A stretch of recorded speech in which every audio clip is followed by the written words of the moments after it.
in the design of the personal computer are deep-rooted in IBM's history.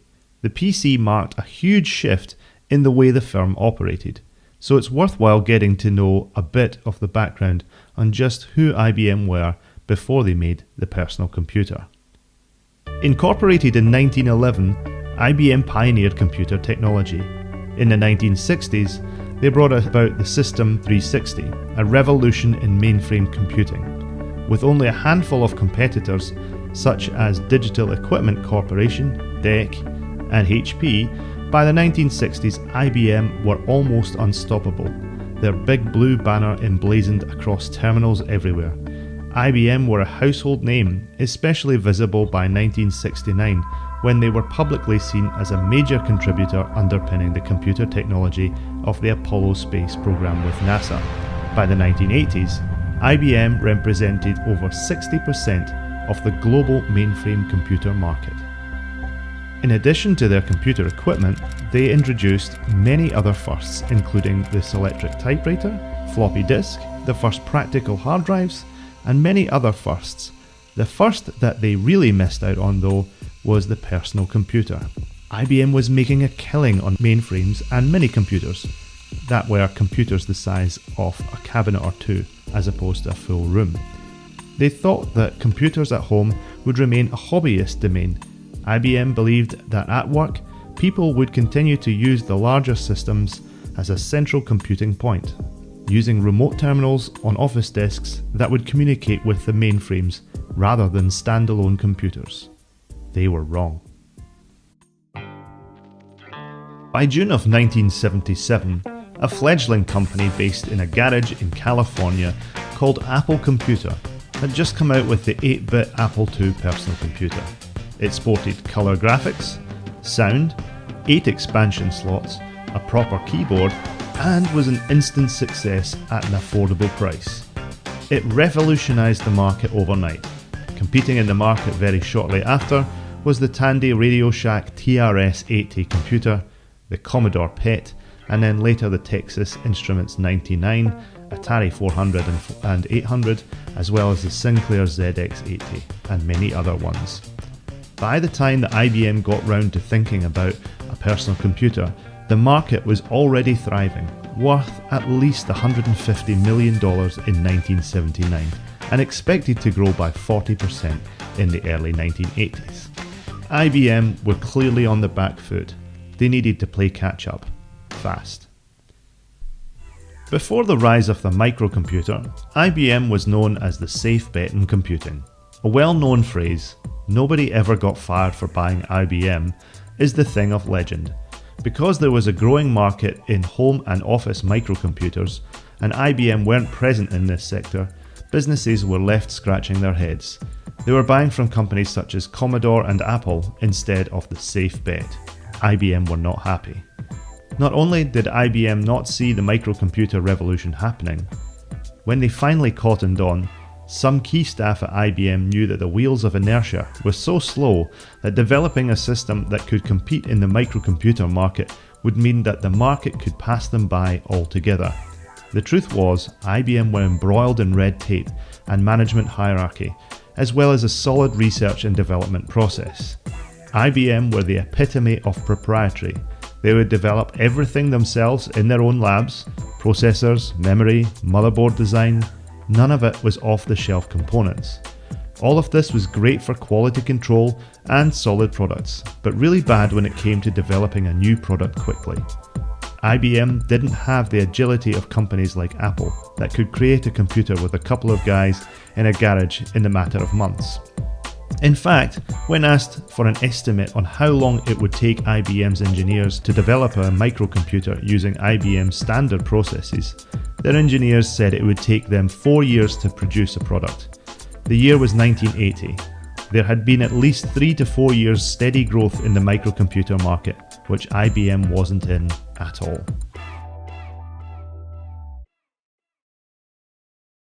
An IBM executive by the name of Bill Lowe was one of the staff at IBM who foresaw the rise of the microcomputer. In fact, he had started working on trying to sell personal computers to IBM as far back as 1973. By the time 1980 rolled along, Bill tirelessly tried to convince senior staff that in order to enter the microcomputer market, IBM would have to radically change the way they work if they were going to get a product out in time. Finally, in September of 1980, the chairman Frank Carey and then CEO John Opel agreed to make a Skunk Works division of sorts to rapidly develop a personal microcomputer. Despite IBM employing over 340,000 staff in 1980, Bill was given a team of just 12 staff to develop the personal computer, or simply PC as it became known in time. So the Skunk Works began in earnest. One of the early options was to acquire Atari and base their new machine on the Atari 800 computer. The 800 shipped in late 1979 and used the MOS Technologies 6502 processor, an 8-bit CPU. Acquiring an outside company such as Atari was a move that was practically unheard of in IBM history. It was hardly a surprise then that IBM executives rejected the idea. Given that an acquisition was not an option, Bill took his team to task. They saw that the best way to bring a decent microcomputer to the market was to use mainly off-the-shelf components and design the machine with an open architecture. This was very much against the design philosophy of IBM, but it was clear that if they were going to get to market in time, research, design and creation of their own system using proprietary IBM hardware was simply not going to work.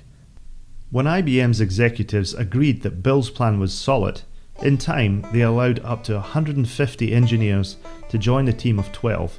They had just 12 months to get it shipped. The open architecture allowed the PC to connect to peripherals and expansion cards made by third parties to the machine. IBM knew that they wouldn't have enough IBM branded peripherals ready on day one. They were also following in the footsteps of Apple. The Apple II's 8 expansion slots were a big part of the reason that the Apple II was so successful. Many of Bill's team were also Apple II owners at the time and were quick to raise this advantage with the team. Bill's team figured correctly that the industry would create many more expansion offerings that greatly increased the usefulness of the PC. Before 1981 was out, a booming cottage industry had already started making all sorts of add-on cards, such as speech synthesis cards, mouse interfaces, Z80 daughter boards, RAM cards, disk controllers, graphics cards, you name it. These add-ons were coming out thick and fast. When the PC shipped, IBM received no patents on the PC. This is important. This was due to the fact that 90% of the PC had been manufactured by third parties. Indeed, the only major proprietary part to the PC was its ROM BIOS. Without this early decision to make the architecture open, who knows if the PC would have had the success it did. As a side note, years later, with the release of the PS2 systems, IBM tried to undo the open architecture of the PC and make a new proprietary expansion bus called MCA, or Micro-Channel Architecture, forcing any third parties to pay a license fee to IBM if they wanted to make expansion cards. In the end, MCA failed, opening the way for companies such as Compaq and Dell to make clones of the IBM PC using the extended 16-bit version of the PC's original open expansion architecture. Amongst the many decisions on what to choose for the new computer architecture, the most major would define how the rest of the PC would work. This, of course, is the CPU, the brains of the machine. The explosion of the integrated circuit and computer on a chip solutions had been threatening the mini-computer and mainframe markets long before IBM got into the market. So by the time that IBM came to choose a processor for the PC, there were quite a few options to choose from. Indeed, there were a proliferation of 8-bit processors as well as even 16-bit and some 32-bit processors available. The first 32-bit processors came out in 1980 and 1981. One of which was a 10 MHz IBM processor called ROMP, a sophisticated reduced instruction set or RISC CPU running at 10 MHz. In true IBM style, despite the CPU being readied in 1981, the first computer that actually shipped with the ROMP was in 1986, the RTPC. Had the original 1981 PC shipped with this processor, the PC would have been massively ahead of its time, opening up the possibility for multitasking and real-time operations that were only seen in the likes of higher-end mini-computers of the time. Alas, this wasn't to be. Bill Lowe's team had a few credible options for processors at the time, with 24-bit and 32-bit processors being a bit far-fledged. It came down to good old 8-bit processors or the more powerful 16-bit processors. Processors either came with the CISC, Complex Instruction Set, or RISC, Reduced Instruction Set. There are pros and cons of each design that waged wars for many years, with Apple and others, including IBM at times, sitting in the RISC side of the argument. The credible 8-bit processors of the time were MOS Technology's 6502 and its follow-up, the 6502C. It was first introduced in 1975. It ran at 1 MHz and was featured in many original microcomputers, such as the Apple II, Commodore PET, BBC Micro, Atari 800, Commodore VIC-20, and even the Atari 2600 console, well, a variant thereof. Effectively, it was a RISC-based processor. Although it ran at 1 MHz, it would often appear competitive in speed with other contemporary CPUs. Thus was an enormous success for many years into the 1980s, and although simple in design, it had many fans and later followed up with a 16-bit descendant called the 65C816 in 1983. It was most notably used for the Apple II GS range of computers at that point in time. As with most processors, the 6502 could address up to 64K of RAM. There was also the Z80 CPU.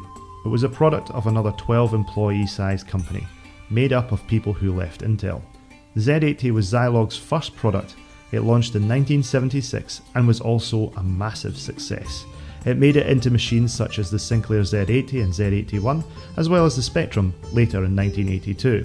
In the office, it was used in more serious machines such as the K-Pro, Osborne 1 and the Epson QX10 computers. Its low heat output made it successful in the portable, embedded and handheld computers industry, and is still being used today in many consumer electronic systems. Interestingly, it is a software-compatible extension of the Intel 8080 CPU. The Z80 originally came in at 2.5 MHz, and later a revision ran at 4 MHz, with later generations even running at 6, 8 and 10 MHz. The CPU could support up to 64K of RAM. Other possible contenders could have included the quasi-16-bit Motorola 6809, which was used on the TRS-80 color computer, and the Vectrix, as well as the 8-bit 8085 from Intel. More on that one in a minute though. However, fairly early on in the development of the PC, the Dirty Dozen, as they'd become known, decided that the fully 8-bit processors wouldn't cut it. The team had the foresight to say that having a maximum of 64K RAM was a limitation that wouldn't be best suited for business applications of the future. The Commodore 64 came out a year after the IBM PC did, and it had a 64K RAM limit. So this was not a limitation that other manufacturers felt was so important, and many other machines came after that also sported 8-bit processors with 128K RAM. However, they had to make use of the difficult bank switching memory operations techniques. The IBM team decided that the PC should support even higher memory capacities than the 8-bit processors could. So from day one, the PC shipped with options to house 256K RAM, and in time expansion boards would take it to 640K without any other system modifications. So, after the 8-bit processors had been ruled out, that just left 16-bit processors. Firstly, the Texas Instruments TMS-9900, a 16-bit single-chip version of the TI-990 mini computer, or the DEC PDP-8. Despite it being 16-bit, it could only address up to 64K of RAM. It was used in the TI-99-4 home computers. Texas Instruments' Walden C. Rhymes gave a presentation to IBM's team that were developing the PC at the time. According to Rhymes, TI lost out on the opportunity because IBM had already received production samples of the Intel 8086, which were going through quality assurance at the time. In the mid-1970s, Texas Instruments were the largest semiconductor company. Despite this, after a few more attempts at making computers, Texas Instruments stopped work on general-purpose microprocessors shortly after. Next up was the Motorola MC68000, released in 1979, known as the 68K. It was designed from the ground up with a CISC instruction set, without backward compatibility for the previous 8-bit 6800 range computers. Initial speeds of the processor were zippy, available at 4, 6 and 8 MHz, with 10 MHz, 12.5 MHz and even a 16.7 MHz version being produced through to the early or late 1980s. They were instant favourites for Unix workstations and favourited by companies such as Sun Microsystems. Despite it being a 16-bit processor, it had a 32-bit instruction set and a data bus and a 24-bit non-segmented memory address bus, making it ideal for programming. It supported up to 16 megabytes of physical memory. The memory capacity eclipsed that of contemporary CPUs by quite some amount. And just to be clear here, the Intel processors that were available at the time supported a maximum of 1 megabyte RAM. The 68K was hugely popular in computers that arrived in the mid to late 80s, including the Apple Macintosh, the Commodore Amiga, the Atari ST and many others. It outperformed the Intel equivalents at the time easily. It's still in use in many systems today, 41 years after its first production run. That leaves the Intel 8086. I've already touched on the fact that Texas Instruments were rebuked by IBM because they were already trialling the 8086. However, in the end, IBM chose not to use the 8086 either. Released in 1978, the 8086 was a true 16-bit processor, initially running at 5 MHz. The 8086 was the first in the line of the long-standing x86 processors, with the 80286, 386 and 486 line continuing the trend. The CPU had a 20-bit address bus which allowed support for up to 1 megabyte addressable RAM. Unlike the non-segmented memory bus of Motorola's 68K, the 8086 allowed a maximum linear address space of 64K, meaning that despite supporting 1 megabyte of RAM, you had to write code to using segment registers, making programming the CPU a little bit more cumbersome. It was not until the advent of 1985's 80386 CPU, a true 32-bit microprocessor, was this design constraint resolved. Despite it running at 5 MHz, the CPU had to wait 4 clock memory access cycles, making it slower than contemporary CPUs for 8-bit data transfers, but slightly faster for 16-bit transfers. There were also some other technical limitations, such as a slow instruction fetch and execution units, which hindered performance a little as well. This is true even with today's Intel and AMD x86 processors. Later variants of the x86 introduced in 1980 supported speeds of up to 10 MHz. Finally, we get to the CPU that came in the IBM PC. Around a year after Intel released the 8086, they came out with the 8088 or 8088 as some know it. It was a variant of the 8086. The 88 was architecturally very similar to the 8086. The main difference is that the 8086 is a true 16-bit processor. The 8088 is not. Internally, the 8088 is a 16-bit processor, but the 8088 has an 8-bit data bus. Whereas the 8086 can read and write 8 or 16-bit data at a time, the 8088 can only do 8-bit data transactions at a time. The clock speeds of the 8086 were 5, 8 and 10 MHz, whereas the 8088 came in at only 4.77 and 8 MHz variants, although later clones like the NEC V20 CPU supported up to 10 MHz. Performance-wise, the 8088 could run about half of the speed of the 8086, and the only benefit of the 8088 over the 8086 is that it was fully backwards compatible with the older 8085 processor. Whether this was of any real benefit to most everyday PC users is arguable, but it might have made more sense at the time due to the prevalence of the CP/M operating system, which was intended to ship with the IBM PC rather than MS-DOS. CP/M was typically seen on Z80 processor-based machines at the time, and the 8085 was a better performing version of the 8080 processor from 1974. The 8080 was the genesis of the Z80 processor and was indeed mostly compatible with the Z80, which allowed for much of the Z80 software to run on the 8088 without significant changes. So, if the Intel 8086 and the Motorola 68K were clearly better chips than the 8088, why in the heck did IBM choose the 8088? Some may argue that it's all down to one or two reasons, but I've checked and I can find up to 5 different reasons why they chose the 8088. The first one is simple: cost. The list prices of the initial 5 MHz variant of the 8086 on release was slightly cheaper than the 8088, $87 versus $125. This was strange because both chips featured exactly the same amount of transistors. However, when IBM went to buy a CPU from Intel, they were offered the 8088 at a cheaper unit price than the 8086. Instead of going down in price, the 8086's newer and faster variants went up in price. This is unusual with regards to CPU pricing, following Moore's law. Don't sue me please, but something here sounded a bit fishy. So yes, at the time that IBM got the 8088, the processor was cheaper than the 8086. But looking at a bit further afield, choosing the Motorola MC68000 on a purely cost basis, it was clear that Intel won out in that area. The 68K was priced at approximately $350 more than the 8088.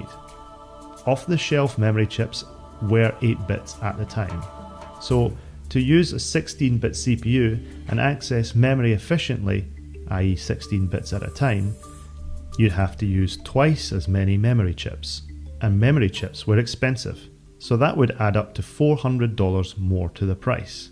So you can see that both the cost of the CPU and the memory would have made the PC untenable compared to other contemporaries. The second reason why the 8088 was chosen is that Intel claimed that availability of the 8088 was better than the 8086. At the time of production in 1980, Intel were able to supply more 8088 chips. It is quite probable, given that both the 8088 and the 8086 had 20 nanometer fabrications, they were made at the same factory. Who knows? Also, who knows if Intel had in fact made too many 8088s and we weren't selling, so they decided to make IBM an offer that was too good to refuse. Again, pure conjecture. The third reason is go with what you know, or research and development time. The personal computers of 1980 were almost all still 8-bit machines. If IBM were to make a 16-bit bus, it would require researching a whole motherboard design, rather than something which was familiar at the time. Not only would the motherboard have to be quite different from the 8-bit machines, they would have to design new expansion slot types that wouldn't necessarily use off-the-shelf components. In the end, the 8-bit expansion ports that were used on the IBM PC were incredibly similar to those on the Apple II. The Motorola 68K chip was also not completely proven. It had only just come to market. The chip wasn't fully debugged or proven as a safe bet by appearing in other personal computers. IBM would be pioneering by using this chip, and as we know by now, Big Blue were known for being conservative when it came to risk. It was clear that if IBM wanted to use the 8086 or the 68K, they would have to spend some time in research and development compared to having an 8-bit bus. Schematics for 8-bit machines were widely available, with designs by third parties in the public domain. This meant that IBM didn't have to do very much to make an 8-bit bus motherboard. So, looking at it with a pure project management hat on, time to research a 16-bit architecture costs money, and on top of that, every moment that IBM didn't release the personal computer was time that the rest of the market could take market share away from IBM. The cost of delay was doubly high. One of the engineers who joined the PC team, David Bradley, had just finished work on a machine that was finished around August 1980. Known as the Data Master or IBM System 23, it was a small all-in-one computer. It ran IBM's own BASIC language. The idea was it was easy enough for anyone to install in their own office. Although this was a totally different system and it was part of IBM's long time to release legacy, work started on it 4 years before it was released, it was in fact a desktop-sized personal computer. In fact, this was one of 2 machines released by IBM that were effectively personal computers, both of which came out before the PC. Both of them flopped, mainly due to price. Interestingly though, in a case of the Data Master, IBM had chosen to use Intel's 8085 processor. As mentioned earlier, the 8088 processor had backward compatibility with the 8085 or Z80 CPUs.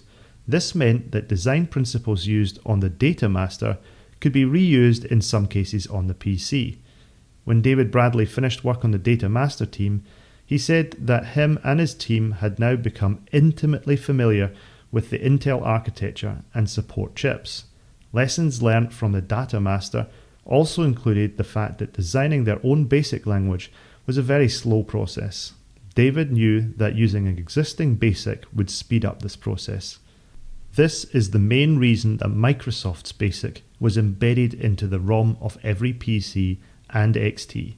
The Data Master included the keyboard, monitor and system unit in one box. The team learned that having the keyboard attached to the chassis of the PC wasn't going to be a good move. However, they did reuse the exact same keyboard, which became known as the Model F. The fourth reason that IBM chose the 8088 was perhaps because of outside influence. In a copy of InfoWorld magazine from August 1982, Bill Gates was quoted that there was a lot of input into the design of the IBM PC from people at Microsoft. This input was made even before IBM greenlighted the interpreter. It was very good and widely used. IBM spokesman John Tweddell said IBM designed the PC. Microsoft looked at the design and said that IBM had a, quote, nice machine. The fifth and final item on the list is about software. Apparently, there had to be software applications and, more importantly, an operating system that was available for the processor. Seattle Computer Products had an operating system known as 86DOS, or QDOS as it was first known. QDOS, interestingly, stood for Quick and Dirty Operating System. Microsoft bought QDOS from SCP for $75,000 and in turn they licensed it to IBM, who rapidly needed an operating system that would work with an 8086 or an 8088. Digital Research's CPM86 operating system just wasn't released in time. Whether it was cost to produce, availability, research and development time, outside influences, software, or a combination of all of the 5, the choice to put that Fiat engine in a potential Ferrari was cemented sometime in 1980. Whether it was the right choice, or whether it could have been pushed a little more, is something that we'll never know. But what we do know is that later PC clones, such as the Amstrad PC 1512, shipped with the 8086 instead of the 88 and performed favourably over the other IBM equivalents.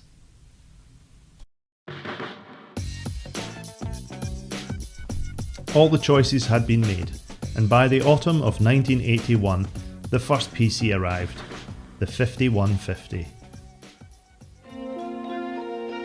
The very first computers seemed as big as houses, and so mysterious that for most of us, the computer was behind a closed door. But IBM was thinking how to make the computer more useful, and as one good idea led to another, it began getting smaller, faster, less expensive, and easier to use. Today, a new IBM computer has reached a personal scale. A person can afford it. A person can put it anywhere, office, home, or school. And a person can learn to use it with ease. IBM made its personal computer to help a person be more productive, to help a person be more creative, And those are good reasons for a person to feel good. The IBM personal computer, now at selected stores across the country. The base model was equipped with 16K of RAM with that 4.77 MHz 8088 processor, a cassette interface, no monitor, having a TV interface instead. The base model without any extras would cost you $1,565 US. In 2020's money, that equates to around $5,100. Considering that other systems such as the Apple II were selling for less than $1,300 and a TRS-80 cost just $599 including a monitor, if you wanted a half-decent IBM PC, you could upgrade to 64K of RAM, a floppy disk drive and a monitor, which would set you back $3,000, or approximately $9,800 in today's money. The PC wasn't the cheapest system out there by any means, but it did have one big advantage though, the sticker on the front saying IBM. By the end of 1982, an IBM PC was sold every minute of every business day. So to conclude, today's PCs are still effectively the same as that 1981 system. They still use the same Intel type architecture and can still even run the same software if pushed to do so. Despite Apple's resurgence around the mid-2000s and the conversion to using Intel-based processors, they still only hold a market share of 6.3%. IBM sold their personal computer division to Lenovo on the 1st of May 2005. IBM's CEO at the time, Samuel Palmisano, stated that the company wasn't the standard-setting organisation that it had been. Whilst the personal computer division was still profitable at the time, Palmisano didn't see the PC as innovative or a long-term growth market. Despite many people agreeing that the PC market would slowly decline to nothing in the face of new technology, including tablets, mobile phones and other on-demand consumption methods, this hasn't quite happened as people expected. Indeed, in 2019, IDC and Gartner concluded that the PC market actually grew 4.7% and has been growing steadily since its low point in the last decade. And with over a quarter of the market's sales, guess which company is top of the roost in the PC market? Yep, you guessed it, it's Lenovo. Despite its relatively high cost, its questionable design choices, and its no-frills style, the IBM PC created an industry standard that long outgrew IBM. In my opinion, the lower-powered 8088 CPU was a poor choice that defined a legacy of setbacks and compromises that lasted into the 90s, fixed by the 80386. However, unless you are watching this video on a phone or a tablet, you are watching on a descendant of the 8088. Despite the poor choice of CPU, the PC endured because of many other aspects. The IBM badge, the open architecture and documentation, its expandability, and the killer applications like Lotus 123 to name but a few. One can only wonder how the world will look today if the PC wasn't the platform that won out. We'd almost definitely not be using Microsoft Windows as it is today, maybe not even using Microsoft products at all. Apple, Commodore or Atari logos might even adorn every desktop, and perhaps a more proprietary existence might have taken shape. For me though, I'm glad that the IBM compatible PC won the computer wars of the 80s. It unified the computer landscape of the 80s and early 90s and created an open industry standard that we have come to take for granted to this very day. Thanks very much for watching. If you liked this episode and want to see more, please subscribe below. If you've got any comments, I'd love to hear from you. Until next time, take care and have a great day.